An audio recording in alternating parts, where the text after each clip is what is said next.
Sur l'île grecque de Kos, il y a plus de 400 ans, un homme observait quelque chose qui allait changer à jamais l'histoire de la médecine. Cet homme s'y appelait Hippocrate. Ce qu'il a découvert était si simple que les générations suivantes ont fini par l'oublier complètement, emportés par leur quête de solutions toujours plus compliquées et coûteuses. Hippocrate remarqua que les pêcheurs qui travaillaient dans les eaux froides de la mer Égée guérissaient plus vite de leurs blessures que les artisans qui travaillaient dans des environnements chauds. Il observa que le gonflement diminuait lorsqu'on appliquait de l'eau froide, que la douleur se réduisait quand le froid touchait la peau, que le corps humain répondait au froid d'une manière qui semblait presque miraculeuse, mais qui en réalité était profondément naturelle. Il écrivit à ce sujet dans ses traités médicaux. Il documenta des cas.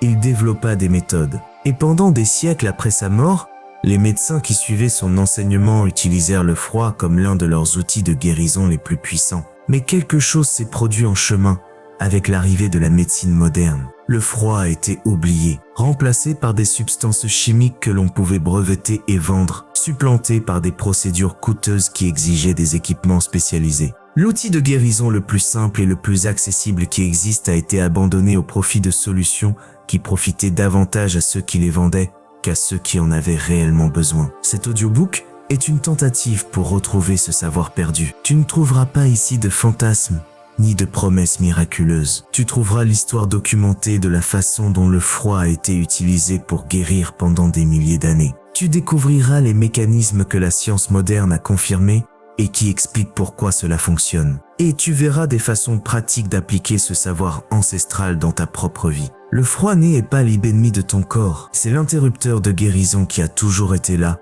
en attente d'être activé. Chapitre 1.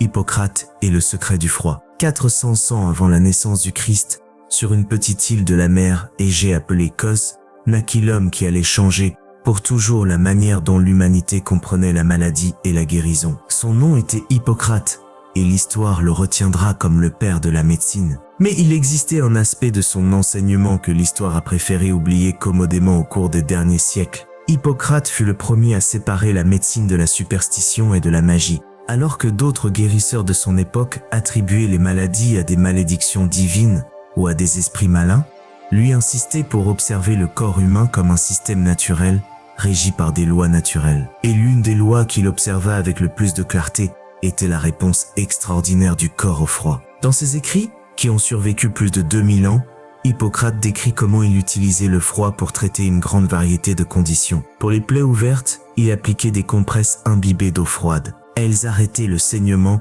et réduisaient le gonflement d'une façon qui semblait presque surnaturelle aux témoins de ces traitements. Pour les douleurs articulaires, il recommandait des immersions dans les eaux froides de la mer, qui soulageaient la souffrance lorsque rien d'autre ne fonctionnait. Pour les fièvres élevées qui menaçaient la vie de ses patients, il utilisait des linges froids pour faire baisser la température corporelle et permettre au corps de retrouver son équilibre naturel. Ce qu'Hippocrate observait, sans avoir le langage scientifique pour l'expliquer, c'est que le froid activait quelque chose à l'intérieur du corps humain, quelque chose que le corps savait déjà faire, mais qui avait besoin d'un stimulus spécifique pour se mettre en marche. Il n'introduisait rien d'étrange ni d'artificiel dans l'organisme. Il réveillait simplement une capacité de guérison que le corps possédait déjà, de manière innée, depuis la naissance. Les pêcheurs de Kos lui avaient transmis cette leçon sans le vouloir. Hippocrate passait des heures au port à observer ces hommes qui travaillaient tous les jours dans les eaux froides de l'Égée. Il remarqua que, malgré les conditions dures de leur travail et les blessures fréquentes causées par les filets et les hameçons,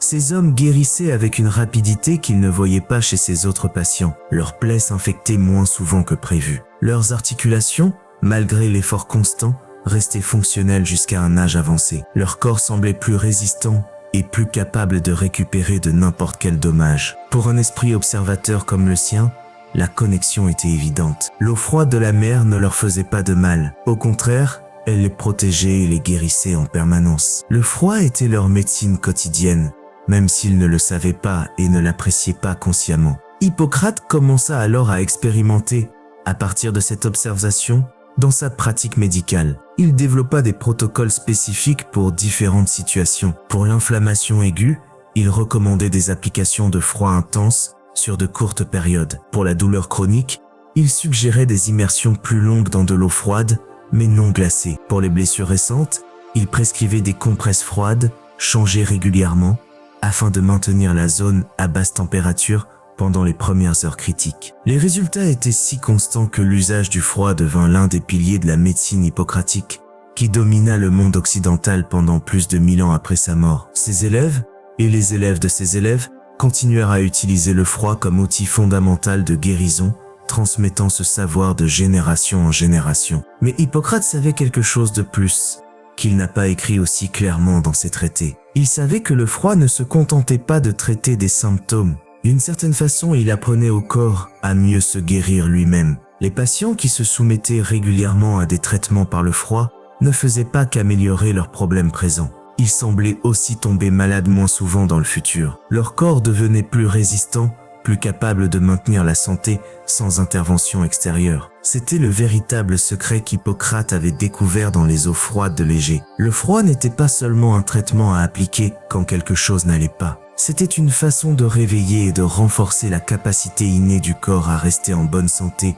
et à se réparer quand quelque chose se dérègle. Le père de la médecine avait trouvé l'interrupteur de guérison que nous portons tous en nous. Et pendant plus de 2000 ans, ce savoir est resté disponible pour tous ceux qui voulaient l'utiliser. Mais Hippocrate n'a pas été le premier à découvrir ce secret. 1000 ans avant sa naissance, une autre civilisation avait déjà documenté le pouvoir guérisseur du froid dans l'un des textes médicaux les plus anciens que nous connaissions. Chapitre 2. Les Égyptiens et le papyrus Edwin Smith. 1000 ans avant la naissance d'Hippocrate sur l'île de Kos, une civilisation extraordinaire avait déjà découvert le pouvoir de guérison du froid. Elle avait documenté avec une précision qui étonne encore aujourd'hui les historiens de la médecine. Dans les sables de l'Égypte ancienne, les médecins des pharaons utilisaient le froid comme l'un de leurs outils les plus précieux pour traiter des blessures et des maladies qui auraient été mortelles autrement. Le document qui prouve ce savoir ancestral est aujourd'hui connu sous le nom de papyrus Edwin Smith, en l'honneur du collectionneur américain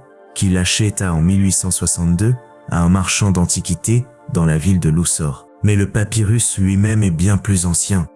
Les experts estiment qu'il fut écrit vers l'an 1500 avant Jésus-Christ, et il s'agit probablement d'une copie d'un texte encore plus ancien qui pourrait remonter à l'an 2500 avant Jésus-Christ. Cela signifie que nous parlons d'un savoir médical mis par écrit il y a plus de 4. Ce qui rend le papyrus Edwin Smith unique parmi les anciens textes médicaux, c'est son approche totalement rationnelle et pratique. Contrairement à d'autres papyrus médicaux égyptiens, qui mélangeaient traitements physiques, incantations magiques et prières aux dieux, ce document présente 48 cas cliniques, décrits avec une méthodologie que n'importe quel médecin moderne reconnaîtrait immédiatement. Chaque cas inclut une description du problème, un examen diagnostique, un pronostic et un traitement recommandé basé sur l'observation et l'expérience pratique. Et parmi ces traitements, le froid apparaît encore et encore comme l'intervention privilégiée pour différentes situations, plaies infectées, inflammations sévères, lésions traumatiques de toutes sortes.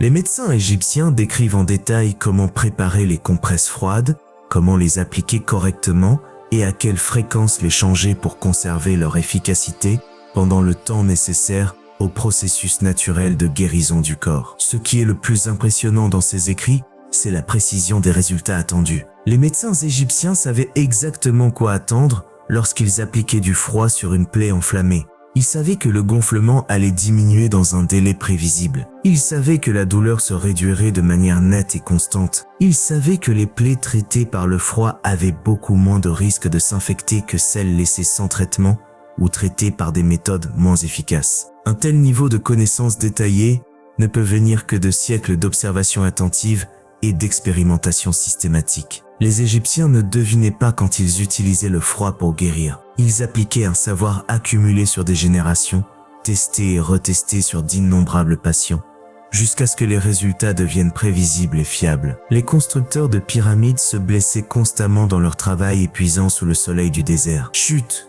coups, coupures, écrasements faisaient partie de la vie quotidienne sur les chantiers monumentaux de l'Égypte antique. Les médecins qui s'occupaient de ces travailleurs développèrent une expérience inégalée dans le traitement des traumatismes de toutes sortes. Et le froid a été leur allié le plus sûr lorsqu'il fallait stopper l'inflammation et accélérer la récupération d'hommes qui devaient retourner au travail le plus vite possible. Les eaux du Nil fournissaient la ressource fondamentale pour ces traitements. Les médecins égyptiens plongeaient des bandes de lin dans l'eau froide du fleuve sacré, puis les appliquer sur les plaies et les zones enflammées en les changeant régulièrement pour maintenir la fraîcheur pendant des heures si nécessaire. Dans les cas les plus graves, ils immergeaient directement la partie affectée du corps dans des récipients remplis d'eau froide du Nil, en laissant la zone dans l'eau le temps qu'ils jugeaient optimal, selon la gravité de la lésion. Le papyrus Edwin Smith est le plus ancien document médical connu décrivant l'usage thérapeutique du froid avec autant de détails pratiques et scientifiques. Mais il est presque certain que ce savoir était encore plus ancien que le papyrus lui-même.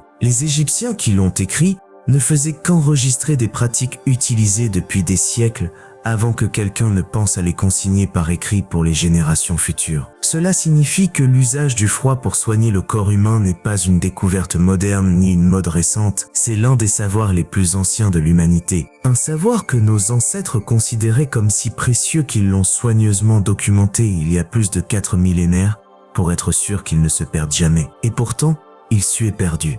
Ou, plus exactement, il a été abandonné au profit de traitements plus rentables pour ceux qui les vendaient, même s'ils étaient moins efficaces pour ceux qui en avaient besoin. Mais avant d'explorer comment ce savoir ancestral s'est perdu, nous devons connaître l'histoire de l'homme qui l'a redécouvert au XIXe siècle, de la manière la plus dramatique et la plus personnelle qui soit. Chapitre 3. Le moine qui se guérit dans le Danube. En 1849, un jeune séminariste allemand de 28 ans, nommé Sebastian Kneipp, reçut la nouvelle qui, à cette époque, équivalait à une condamnation à mort. Les médecins lui diagnostiquèrent une tuberculose pulmonaire avancée. Ils lui dirent qu'il n'y avait rien à faire pour lui. La tuberculose était la maladie la plus redoutée du XIXe siècle. Elle tuait des millions de personnes chaque année, sans distinction d'âge ni de classe sociale. Il n'y existait aucun traitement curatif. Les patients attendaient simplement la mort, pendant que leurs poumons se dégradaient lentement, jusqu'à ce qu'ils ne puissent plus respirer.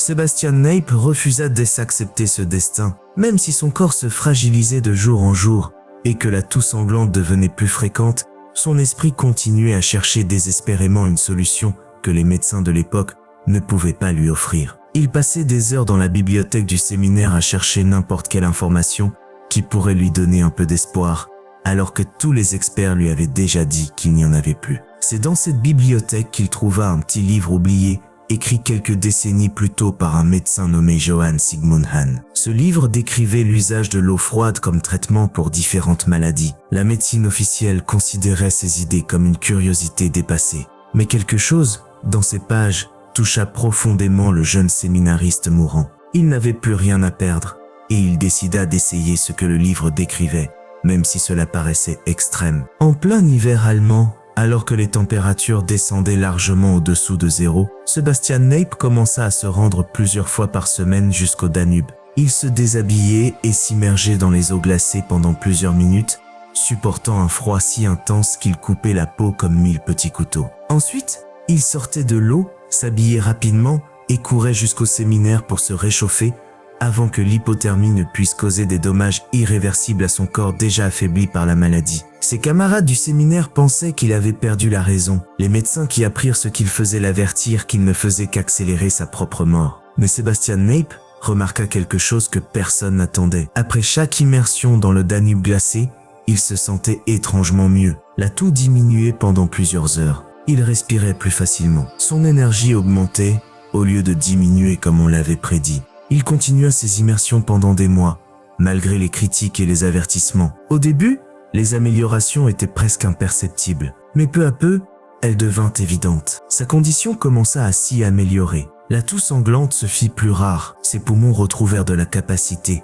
la couleur revint sur son visage amaigri. La condamnation à mort que les médecins avaient prononcée semblait de moins en moins définitive. En moins d'1 an, Sebastian Kneipp était complètement guéri d'une maladie qui tuait la grande majorité de ceux qui la contractaient. Les mêmes médecins qui lui avaient conseillé de se préparer à mourir étaient incapables d'expliquer ce qui s'était passé. Certains parlèrent d'erreurs de diagnostic, même si les symptômes avaient été clairs. D'autres refusèrent simplement d'y croire et ignorèrent ce cas, le considérant comme une anomalie inexplicable. Mais Sebastian Kneipp, lui, savait exactement ce qui l'avait guéri, et il consacra le reste de sa vie à développer et perfectionner les méthodes d'hydrothérapie à l'eau froide qui l'avaient sauvé. Après son ordination, il combina son ministère religieux avec une mission de guérison, soignant des milliers de patients avec des techniques basées sur l'eau froide qu'il affina au fil de décennies de pratique et d'observations attentives. Sa renommée se répandit dans toute l'Europe et au-delà. Des personnes désespérées, condamnées par la médecine conventionnelle,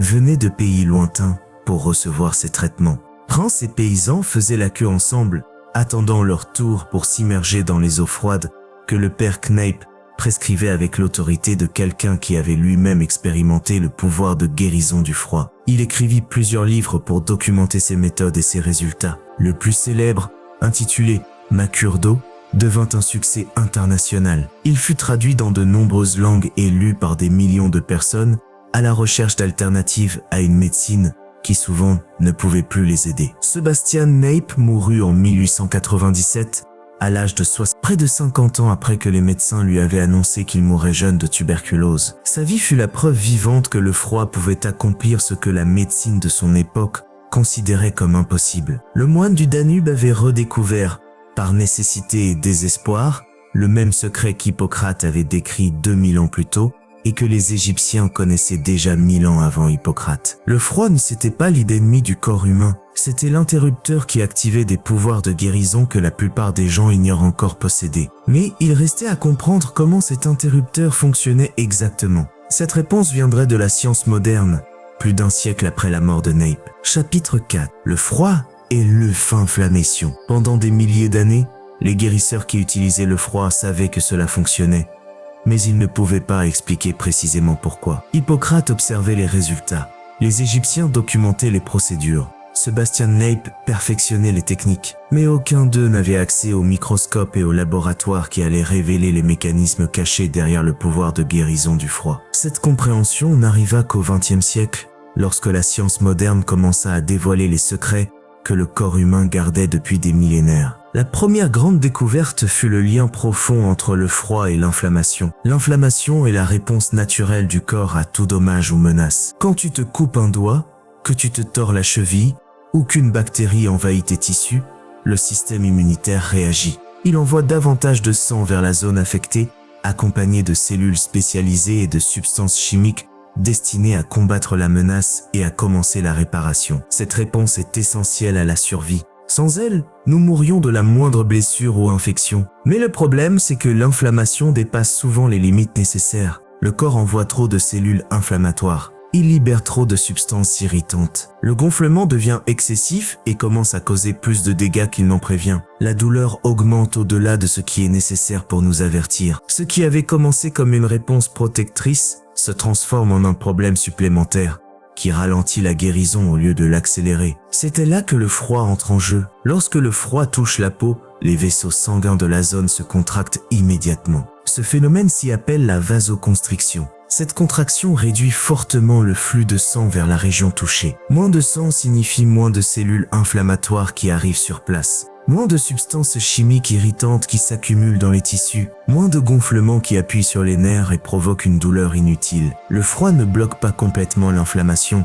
car cela serait dangereux. Le corps doit toujours réagir au dommage et lancer la réparation. Ce que le froid fait, c'est moduler cette réponse. Il maintient l'inflammation à des niveaux optimaux pour la guérison, sans permettre qu'elle déborde et cause des dégâts supplémentaires. C'est comme baisser le volume d'une radio trop forte. Tu ne l'éteins pas, parce que tu veux toujours écouter la musique. Tu la règles simplement à un niveau où tu peux l'entendre sans abîmer tes oreilles. Les scientifiques découvrirent aussi que le froid réduit la production de certaines substances appelées médiateurs de l'inflammation. Ce sont des molécules chimiques produites par le corps pour coordonner la réponse inflammatoire. Parmi elles, on trouve des prostaglandines, des cytokines, des leucotriènes qui amplifient l'inflammation et prolongent la douleur bien après la fin de la menace initiale. Le froid inhibe la production de ces médiateurs. Il réduit à la fois l'intensité et la durée de la réponse inflammatoire. Cette découverte expliquait enfin ce que les guérisseurs anciens avaient observé sans pouvoir le comprendre. Elle expliquait pourquoi les plaies traitées avec du froid guérissaient plus vite. Même si, en apparence, cela semblait contradictoire de refroidir quelque chose que le corps essayait de réchauffer avec de l'inflammation. Une inflammation excessive ne favorise pas la guérison, elle la ralentit. En modérant cette réponse, le froid permet au corps de guérir plus efficacement, sans gaspiller de ressources dans une réaction disproportionnée qui crée plus de problèmes qu'elle n'en résout. La science moderne a aussi mis en évidence que l'inflammation chronique de faible intensité est à l'origine de nombreuses maladies qui touchent des millions de personnes aujourd'hui. Arthrite, diabète, maladies cardiovasculaires et même certains types de cancers ont une composante inflammatoire importante. Le corps moderne vit dans un état d'inflammation continue, alimenté par le stress, la mauvaise alimentation, la sédentarité et l'exposition à des toxines environnementales. Cette inflammation permanente abîme les tissus lentement, pendant des années, jusqu'à ce que des maladies apparaissent, semblant surgir de nulle part, alors qu'elles se préparaient silencieusement depuis longtemps. Le froid offre un moyen naturel et accessible de lutter contre cette inflammation chronique, sans recourir à des médicaments, souvent associés à des effets secondaires significatifs. Les anti-inflammatoires pharmaceutiques fonctionnent d'une manière similaire au froid, en bloquant la production de médiateurs inflammatoires. Mais, alors que ces médicaments introduisent des substances étrangères dans le corps, le froid se contente d'activer des mécanismes de régulation que le corps possède déjà. Hippocrate ne connaissait pas les prostaglandines ni les cytokines. Les Égyptiens n'avaient pas de microscope pour voir les vaisseaux se contracter. Sebastian Knepp ne pouvait pas mesurer les médiateurs inflammatoires dans le sang de ses patients. Mais tous observaient les résultats de ces processus invisibles et ils apprirent à les utiliser pour guérir, même s'ils ne pouvaient pas décrire la science qui se cachait derrière. Aujourd'hui, nous avons cette explication, et avec elle, la compréhension que le froid n'est pas un vieux remède populaire dépassé, mais un outil thérapeutique dont les mécanismes d'action sont bien documentés et scientifiquement validés. Mais la réduction de l'inflammation n'était que le début. Les scientifiques allaient bientôt découvrir que le froid avait aussi un effet direct et profond sur la douleur elle-même. Chapitre 5. Les interrupteurs de la douleur. La douleur est le système d'alarme le plus ancien du corps humain. Elle existe pour nous protéger. Elle nous avertit lorsqu'un problème exige une attention immédiate. Sans la douleur, nous poserions la main sur une surface brûlante sans la retirer. Nous marcherions sur des os cassés en aggravant les dégâts. Nous ignorerions des infections jusqu'à ce qu'il soit trop tard pour les traiter. La douleur est essentielle à la survie. Même si sur le moment nous voudrions nous en débarrasser, nous devrions lui être reconnaissants d'exister. Mais la douleur peut aussi devenir un problème quand elle cesse de remplir son rôle d'alarme et se transforme en état chronique. Elle persiste alors longtemps après la disparition de la cause initiale. Des millions de personnes vivent avec une douleur constante qui ne leur dit plus rien d'utile sur leur corps. C'est comme une alarme incendie qui continue à sonner des heures après l'extinction du feu. La alarme a fait son travail, mais maintenant, elle ne produit plus que de la souffrance inutile. Les scientifiques qui étudiaient les effets du froid sur le corps humain découvrirent un fait extraordinaire concernant sa relation avec la douleur. Ils constatèrent qu'en dessous d'une certaine température de la peau, les signaux de douleur diminuent fortement, jusqu'à presque disparaître. Le froid ne se contente pas de détourner l'attention de la douleur, il ne fait pas que la masquer temporairement. Le froid coupe littéralement les signaux nerveux qui transmettent la sensation douloureuse depuis les tissus jusqu'au cerveau. Ce mécanisme est lié à la vitesse à laquelle différents types de fibres nerveuses transmettent l'information. Le corps humain possède plusieurs catégories de nerfs, spécialisés dans des sensations distinctes. Certains détectent le toucher léger, deux autres, la pression, deux autres, la température, et d'autres encore sont spécialisés dans la détection des dommages tissulaires et les transmettent au cerveau sous forme de douleur. Le fait fascinant, c'est que les fibres nerveuses sensibles au froid sont plus rapides que celles qui transmettent la douleur. Quand tu appliques du froid sur une zone douloureuse, les signaux de froid arrivent au cerveau avant les signaux de douleur. Et le cerveau a une capacité limitée pour traiter les informations sensorielles provenant d'une même zone du corps au même moment. Les signaux de froid, qui arrivent en premier, sature les voies de communication disponibles. Il laisse donc moins de place pour que les signaux de douleur soient perçus consciemment. Ce phénomène est connu sous le nom de théorie du portillon de la douleur. Selon cette théorie, il existe une sorte de porte dans la moelle épinière qui régule combien d'informations douloureuses peuvent atteindre le cerveau. Le froid ferme partiellement ce portillon, réduisant ainsi la quantité de signaux douloureux qui passent et arrivent à la conscience. Mais ce n'est pas tout.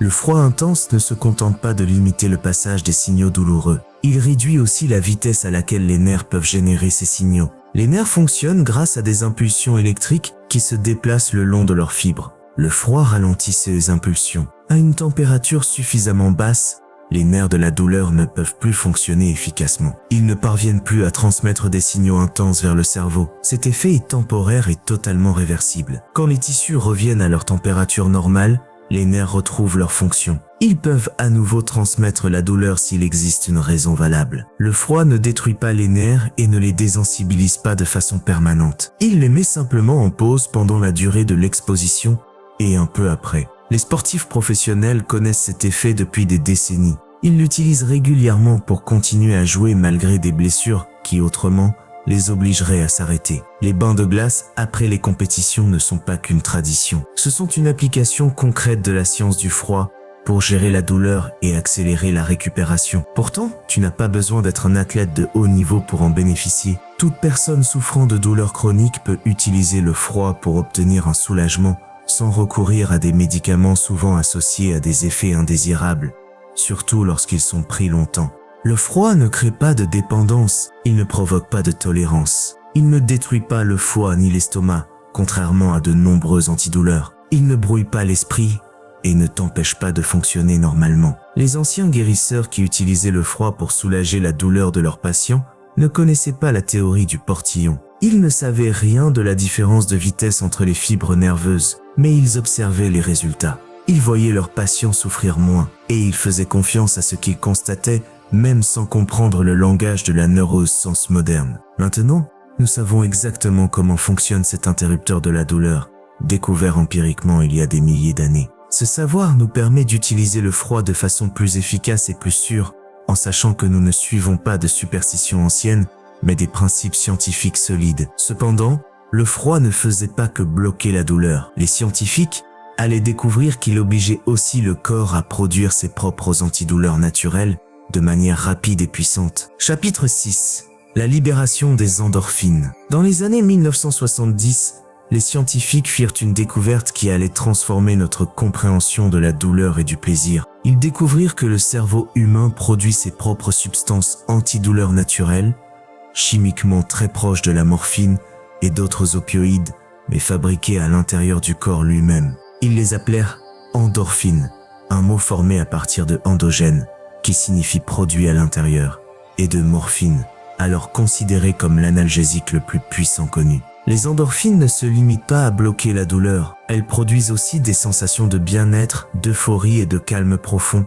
Elles sont responsables de ce que l'on appelle parfois le runner's high, l'euphorie du coureur après un effort prolongé. Elles sont également libérées lors d'expériences agréables, manger du chocolat, écouter une musique qui nous touche, ou partager un moment intime avec quelqu'un que l'on aime. La découverte des endorphines posa une question fascinante. Si le corps peut produire ses propres antalgiques puissants, comparables ou supérieurs à des médicaments, quels sont les stimuli capables de déclencher cette production de manière contrôlée et prévisible? La réponse vint d'un endroit inattendu, le Japon, et d'un médecin qui cherchait des traitements pour des patients atteints d'arthrite rhumatoïde grave. Le docteur Toshima Yamochi travaillait dans les années 1970 avec des personnes souffrant de douleurs chroniques invalidantes causées par l'arthrite et d'autres maladies inflammatoires. Les traitements classiques soulageaient peu et leurs effets secondaires posaient de gros problèmes. Yamochi cherchait des alternatives. Ses recherches le conduisirent à expérimenter des températures extrêmement froides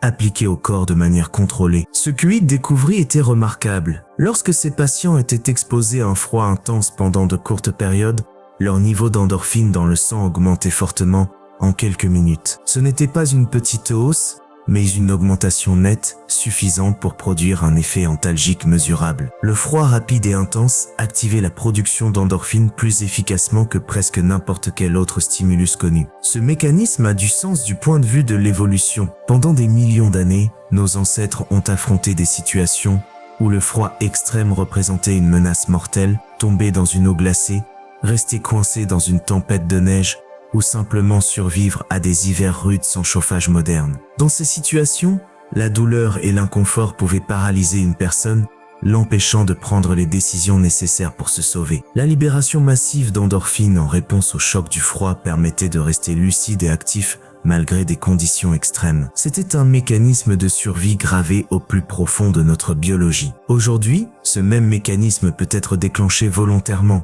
pour obtenir des bénéfices thérapeutiques sans être en danger réel. Une douche froide, un bain de glace ou même l'application locale de froid peuvent provoquer une libération d'endorphines. Cela soulage la douleur et produit un état de bien-être et d'énergie qui peut durer plusieurs heures après l'exposition. Les patients du Dr Yamauchi ne rapportaient pas seulement une diminution de la douleur après leur séance, ils disaient aussi sentir une amélioration de l'humeur, plus d'énergie et une sensation de vitalité qu'ils n'avaient pas ressentie depuis longtemps. Les endorphines libérées par le froid ne bloquaient pas seulement la douleur, elles amélioraient la qualité de vie.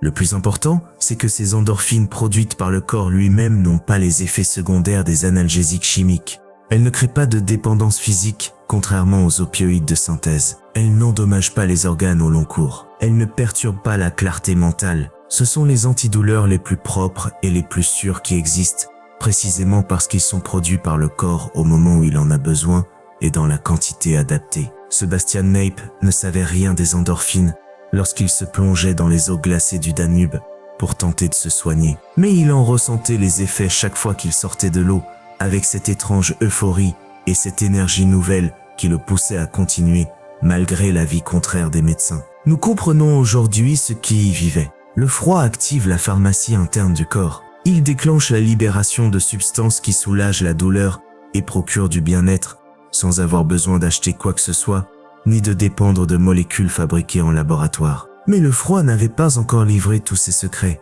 Les scientifiques allaient découvrir qu'il avait aussi des effets profonds sur le système immunitaire et la capacité du corps à se défendre contre les maladies. Chapitre 7.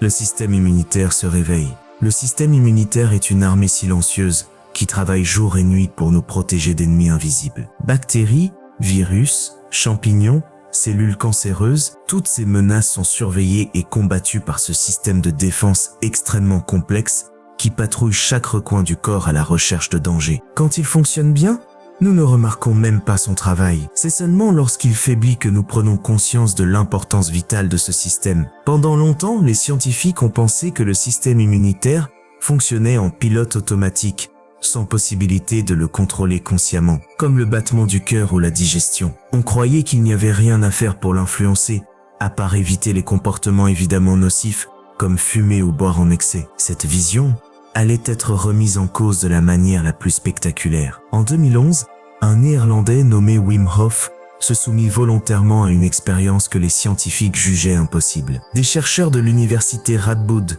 aux Pays-Bas, lui injectèrent une endotoxine bactérienne, une substance qui provoque normalement de forts symptômes pseudo-grippaux, fièvre, frissons, maux de tête, malaise général. Ces symptômes sont causés par la réponse inflammatoire du système immunitaire, qui réagit à ce qu'il perçoit comme une invasion dangereuse. Ce qui se produisit ensuite défia tout ce que la médecine moderne croyait savoir. Wim Hof, en utilisant des techniques de respiration et d'exposition au froid développées sur plusieurs décennies, réussit à presque supprimer cette réponse inflammatoire. Alors que les sujets de contrôle développaient tous les symptômes attendus, Wim Hof n'eut qu'une réaction minimale. Son corps avait répondu à la menace de manière contrôlée, sans la réaction excessive qui provoque l'état de maladie. Les scientifiques furent stupéfaits, mais restèrent sceptiques. Peut-être, pensaient-ils, que Wim Hof était un cas unique, une anomalie génétique. Pour le vérifier, ils entraînèrent un groupe de volontaires ordinaires à ces techniques pendant seulement 10 jours. Puis ils répétèrent l'expérience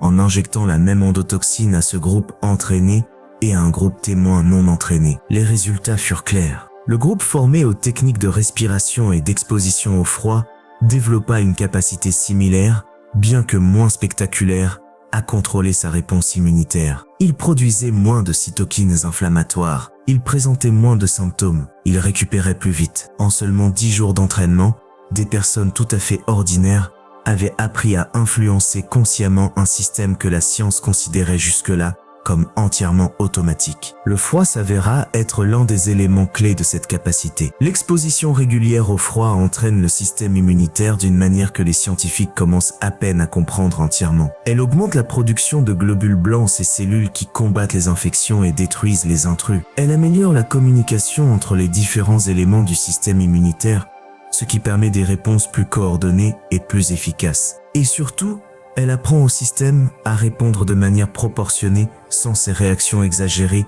qui causent tant de dégâts dans les maladies auto-immunes et les inflammations chroniques. Cet effet du froid sur le système immunitaire explique ce que les anciens médecins observaient déjà. Hippocrate avait remarqué que les patients soumis régulièrement à des traitements à l'eau froide semblaient tomber malades moins souvent. Sebastian Nape avait vu la même chose chez les milliers de personnes qu'il soignait. Ce que ces guérisseurs constataient, c'était le renforcement du système immunitaire grâce à l'exposition régulière au froid. Ce n'était ni de la magie, ni une coïncidence, ni un simple effet placebo. C'était de la biologie pure, répondant à un stimulus présent dans la vie humaine depuis des millions d'années. Le problème, c'est que la vie moderne nous a presque complètement isolés de ce stimulus. Nous vivons dans des maisons chauffées, nous nous déplaçons dans des véhicules tempérés, nous travaillons dans des bureaux climatisés. Nos corps ne sont presque jamais exposés au vrai froid que nos ancêtres affrontaient tous les jours. Cet isolement pourrait participer à l'affaiblissement général du système immunitaire dans les sociétés modernes. Les allergies, les maladies auto-immunes, les infections chroniques sont plus fréquentes que jamais. Il est possible qu'une partie de cette évolution soit liée au fait que nous avons retiré de nos vies un stimulus que le système immunitaire utilisait pour se calibrer correctement. La bonne nouvelle, c'est qu'il n'est jamais trop tard pour réintroduire cet élément. Le système immunitaire répond à l'entraînement par le froid à tout âge. Les bénéfices peuvent se manifester en quelques semaines de pratique régulière. Mais le système immunitaire n'est pas le seul à réagir de façon surprenante au froid. Les scientifiques ont aussi découvert des effets remarquables sur les articulations. Chapitre 8.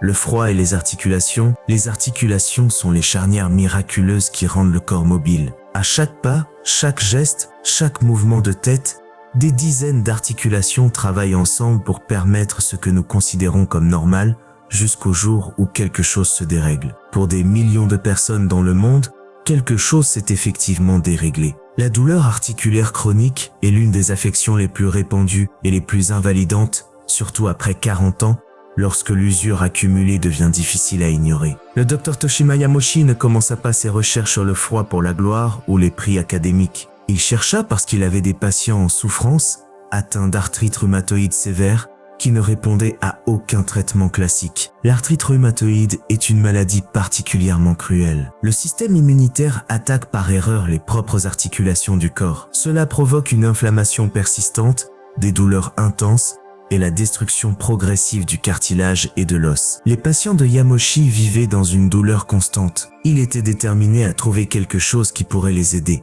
Ses premiers essais avec des températures très basses furent presque accidentels. Il avait lu des textes anciens sur les effets du froid et décida d'exposer ses patients à des chambres refroidies jusqu'à 110 périFC pendant 2 à 3 minutes seulement. Les résultats le laissèrent sans voix. Les patients entraient dans la chambre avec une douleur sévère et en sortaient avec un soulagement net, parfois pendant des heures, voire des jours. Le gonflement de leurs articulations diminuait. La raideur matinale, qui les torturait chaque jour, se réduisait. Et, fait encore plus important, la progression de la maladie semblait ralentir chez ceux qui suivaient des séances régulières pendant plusieurs semaines ou plusieurs mois. Yamoshi nota soigneusement ses observations et publia ses résultats à la fin des années 1000. D'autres chercheurs, en Europe et aux États-Unis, répétèrent ces études et trouvèrent des résultats similaires. Le froid extrême, appliqué de manière contrôlée, produisait des bénéfices réels et mesurables pour des patients souffrant de diverses maladies articulaires,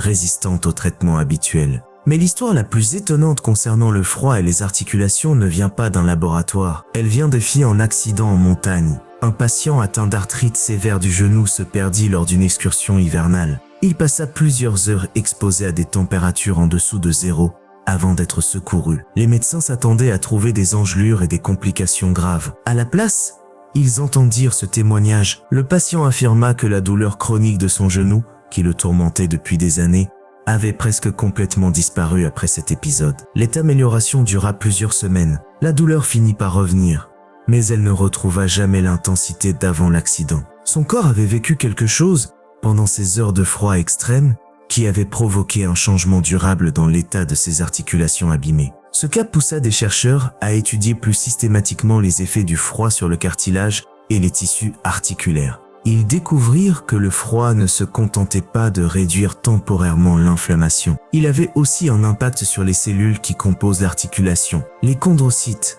les cellules chargées de maintenir le cartilage en bon état, réagissaient au froid d'une manière qui favorisait la réparation et la régénération, au lieu de la dégradation continue. Ils constatèrent aussi que le froid améliorait la viscosité du liquide synovial, la lubrification naturelle des articulations. Avec l'âge et l'usure, ce liquide perd en efficacité, ce qui augmente la friction, la douleur et les dégâts sur le cartilage. Le froid semblait aider à restaurer certaines de ses propriétés, offrant un soulagement mécanique, en plus des effets anti-inflammatoires et antalgique. Pour les personnes de plus de 50 ans qui souffrent de douleurs articulaires chroniques, ces informations représentent une vraie source d'espoir. Et nous ne parlons pas ici de thérapies expérimentales hors de prix, ni de médicaments avec de longues listes d'effets indésirables. Nous parlons de quelque chose d'aussi simple que l'eau froide, appliquée régulièrement sur les articulations douloureuses. Hippocrate, il y a plus de 2000 ans, recommandait déjà les bains d'eau froide de mer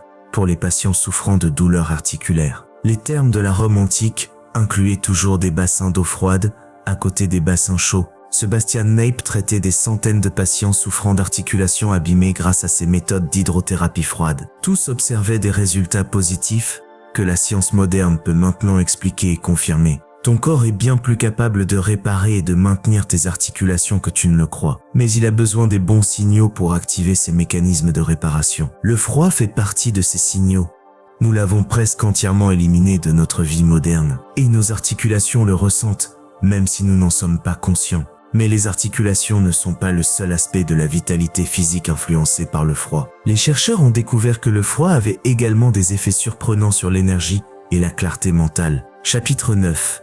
Le froid et l'is-énergie. Toute personne qui s'est un jour plongée dans de l'eau froide connaît cette sensation. Dès abord, le choc. Le corps se crispe. La respiration se coupe. Puis, soudain, quelque chose change. Tu te sens complètement éveillé, incroyablement vivant. Les yeux se t'ouvrent davantage, le mental devient clair, comme si un brouillard venait de se dissiper. Le corps tout entier semble vibrer d'une énergie qui n'était pas là quelques instants plus tôt. Pendant longtemps, cette sensation a été réduite à une simple réaction d'adrénaline, un réflexe de survie sans importance particulière. Mais les scientifiques qui ont étudié la réponse du corps au froid ont découvert que, derrière cette expérience, se cachent des mécanismes plus profonds.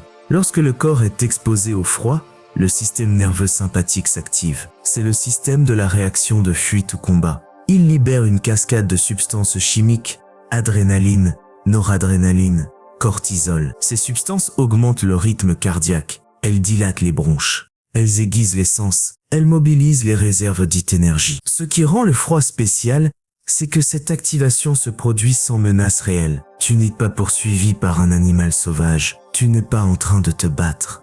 Ton corps se prépare à l'action, mais il n'y a aucun danger à affronter. Toute cette énergie reste disponible pour ce que tu veux faire ensuite. C'était comme charger une batterie à 100. Cette énergie est là, prête à être utilisée. Les études montrent que l'exposition régulière au froid augmente les niveaux de noradrénaline dans le cerveau de façon notable et durable. La noradrénaline est un neurotransmetteur clé pour l'attention, la concentration et l'état d'alerte. Les personnes ayant des niveaux bas se sentent souvent fatiguées, dispersées, mentalement ralenties. Celles ayant des niveaux optimaux se sentent concentrées, énergiques, mentalement claires. Cela explique pourquoi tant de personnes qui commencent les douches froides ou les bains de glace rapportent des améliorations spectaculaires de leur énergie quotidienne. Ce n'était pas un effet placebo sophistiqué, ce sont des changements réels dans la chimie cérébrale. La vie moderne nous a transformés en créatures de température contrôlée. Nous passons du logement chauffé à la voiture climatisée, puis au bureau tempéré, sans presque jamais affronter de vrais contrastes thermiques. Cette zone de confort permanent a un prix. Nos systèmes nerveux s'habituent à une monotonie thermique. Ils s'y assoupissent. Nos ancêtres, eux, vivaient dehors. Ils affrontaient le froid tous les hivers et souvent même les nuits d'été. Leur système de production d'énergie était constamment stimulé par les variations de température. La fatigue chronique, si fréquente aujourd'hui, pourrait être liée en partie à ce manque de défi thermique. La bonne nouvelle, c'est que ces systèmes peuvent se réveiller vite. Beaucoup de personnes ressentent une amélioration nette de leur niveau d'énergie après 1 ou 2 semaines de pratique régulière du froid. Tu n'as pas besoin de chambre de cryothérapie sophistiquée. Une douche froide de 2 ou 3 minutes chaque matin peut suffire pour réactiver des mécanismes restés inactifs pendant des années. Les moines tibétains qui pratiquent la technique du tumo sont capables de générer une chaleur interne étonnante, même dans un froid extrême. Ils peuvent sécher des draps mouillés posés sur leurs épaules en méditant dans la neige. Cela semble surnaturel, mais ce n'est que le résultat d'un entraînement intense des systèmes de production de chaleur et d'énergie que nous possédons tous. Tu n'as pas besoin de devenir moine pour profiter de ce savoir. Tu as seulement besoin de réintroduire le froid dans ta vie de manière progressive et constante pour réveiller les ressources énergétiques qui sommeillent en toi. Mais l'énergie n'est pas le seul cadeau métabolique du froid. Les chercheurs ont aussi découvert que le froid influence la façon dont le corps gère et stocke les calories. Chapitre 10. Le froid et le métabolisme. À l'intérieur de ton corps, il existe deux types de graisses très différents qui ont des fonctions presque opposées. La plupart des gens ne connaissent que la graisse blanche. C'est celle qui s'accumule autour de la taille, des cuisses, du ventre, lorsqu'on consomme plus de calories qu'on en dépense. Son rôle principal est de stocker l'énergie pour des temps de pénurie. Mais il existe un autre type de tissu adipeux moins connu qui change complètement notre vision du métabolisme. On l'appelle la graisse brune ou tissu adipeux brun. La graisse blanche stocke l'énergie. La graisse brune la brûle. Elle est remplie de mitochondries, ces petites usines à énergie qui lui donnent sa couleur plus foncée. Elle a une capacité extraordinaire à transformer l'énergie stockée en chaleur, sans mouvement musculaire, sans exercice. Pendant longtemps, on a cru que la graisse brune n'existait que chez les bébés. Les nouveau-nés ne peuvent pas frissonner assez pour se réchauffer, leurs muscles étant encore immatures. Ils dépendent donc de cette graisse brune pour maintenir leur température. On pensait que ce tissu disparaissait ensuite pendant la croissance. En 2009, des chercheurs ont découvert que ce n'était pas vrai. Des études d'imagerie ont montré que les adultes possèdent aussi de la graisse brune active, surtout autour du cou, des épaules et de la colonne vertébrale. Plus important encore, ils ont constaté que la quantité de graisse brune active varie beaucoup entre les individus. Et l'un des facteurs les plus importants pour cette variation est l'exposition régulière au froid. Les personnes qui vivent dans des climats froids ou qui s'exposent volontairement au froid ont beaucoup plus de graisse brune active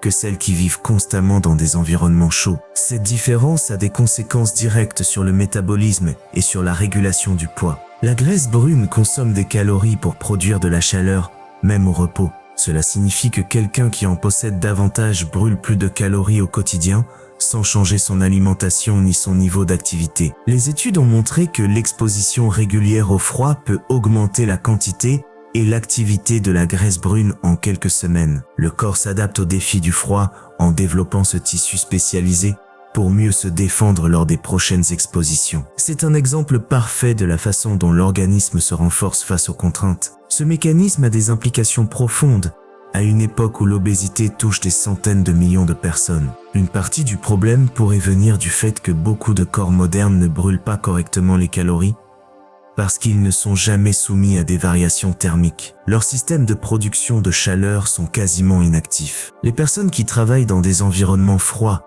comme des chambres frigorifiques ou à l'extérieur en hiver, ont des taux d'obésité bien plus bas que celles qui passent leur journée assises dans des bureaux tempérés. Cette différence persiste même en tenant compte de l'alimentation et de l'activité physique. Le froid, à lui seul, semble avoir un effet protecteur contre l'accumulation excessive de graisse. Mais l'influence du froid sur le métabolisme ne s'arrête pas là. L'exposition au froid augmente la sensibilité à l'insuline. Cela signifie que le corps gère mieux les sucres dans le sang. Elle améliore aussi le profil lipidique en réduisant les triglycérides et en augmentant le bon cholestérol. Et elle stimule la production d'adiponectine, une hormone qui aide à réguler la glycémie et la dégradation des acides gras. Nos ancêtres n'avaient pas d'épidémie d'obésité, même lorsqu'ils avaient accès, temporairement, à beaucoup de nourriture. Leur corps était constamment challengé par le froid. Leur métabolisme fonctionnait à plein régime. Le froid était leur régulateur naturel de poids. La solution aux problèmes métaboliques modernes ne se trouve peut-être pas dans des régimes toujours plus compliqués,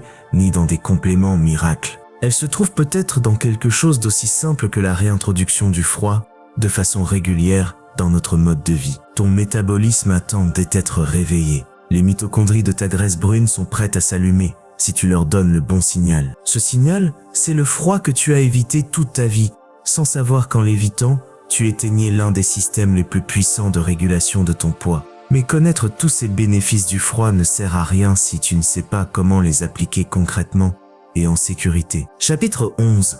La méthode ancestrale. Tout ce que tu as entendu jusqu'ici n'a de valeur que si cela se traduit en action. Les Égyptiens, les Grecs, les Romains, Sebastian Nape et tous les guérisseurs qui ont utilisé le froid pendant des milliers d'années n'écrivaient pas des théories abstraites. Ils développaient des méthodes pratiques que chacun pouvait suivre. Il est temps que tu apprennes ces méthodes ancestrales adaptées à la vie moderne. Le premier outil, le plus accessible, c'est la douche froide. Tu n'as besoin de aucun matériel. Seulement de l'eau qui sort déjà de ton robinet. La façon la plus simple de commencer est de finir ta douche habituelle. Tu te laves comme d'habitude avec de l'eau chaude. Puis, à la fin, tu diminues progressivement la température jusqu'à mettre l'eau complètement froide. Tu restes dessous pendant 1 à 3 minutes. Cette approche permet à ton corps de s'habituer au froid sans choc brutal. La clé, c'est la respiration. Quand l'eau froide touche ta peau, ton premier réflexe sera de bloquer ta respiration ou de respirer vite et superficiellement. Tu dois faire le sens inverse. Inspire lentement par le nez.